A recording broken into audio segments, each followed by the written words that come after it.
So let's assume, let's maybe sometimes it helps to kind of to have a scenario, right? So someone goes into someone starts to, they go for their annual checkup, or they just not feeling well, and they go in and they inevitably they're going to get some tests, and they're going to get, what are the classic tests they get? They're going to get a blood pressure test, they're going to get a cholesterol test, they're going to get a blood sugar test, right? These are the big ones, aren't they? You don't really need a test to tell if you're overweight, by the way. It's kind of silly, because some of the great myths, sorry, I'm just going to segue just for a second, but some of the great things you hear are, well, we're living longer.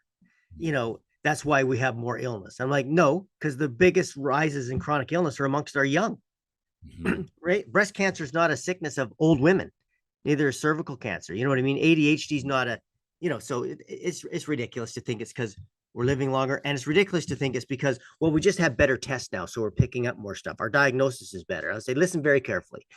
50, 60 years ago, we could tell if you had high blood sugar. Yes.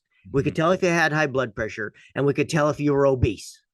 So all of the main problems are caused by, being overweight, undermoved, over psychologically stressed, high blood sugar, all these things. And we've known these tests have not changed in 50 years.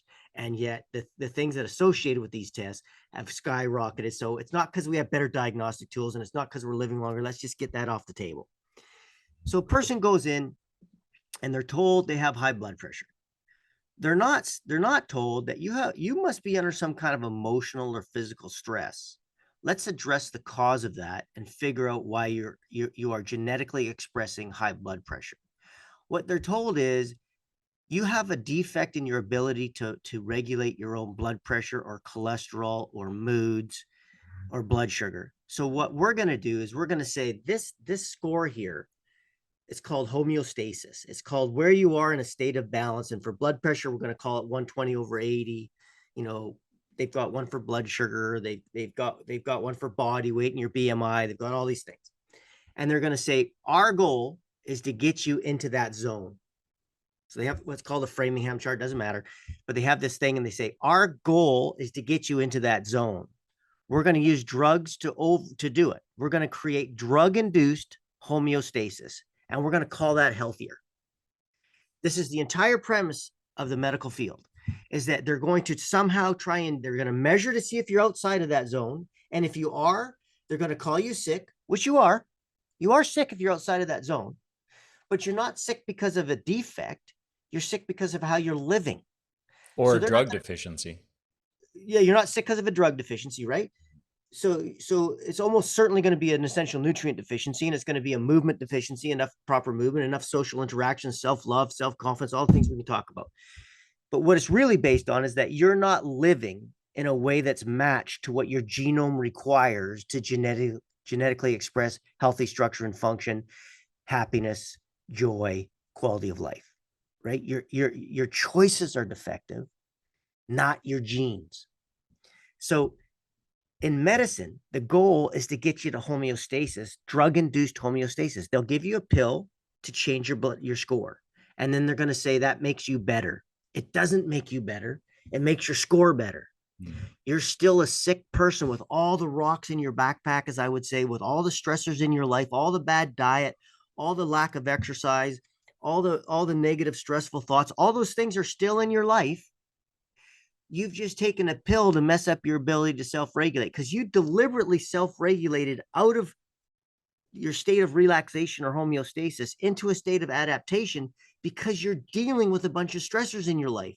Your body needed to shift you out of that because it's preparing you to do what? It's preparing you to get off the couch and exercise more. It's preparing you to look for better food. It's preparing you to find out and move to a better, healthier environment. It's preparing you for fight or flight, basically.